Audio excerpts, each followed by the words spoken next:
Hi, today I wanted to answer a question by Meenal that how to make GitHub profiles look more attractive as a tester.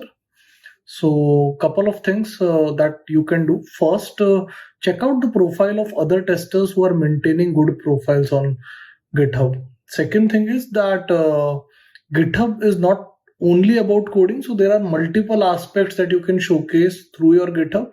GitHub also offers a way to create your landing page by creating a repository with the same name as your account name. So you can check about that on Google and follow the steps and have an attractive landing page, attractive README, which tells about all the things and do contributions. So at the end, I mean, if you want to really make your GitHub attractive, you have to really contribute.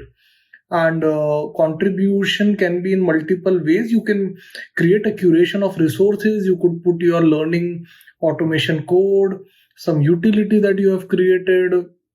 You can add bugs to other open source projects or suggest change requests, feature requests, documentations, and multiple things. So the possibilities are endless. Just get started.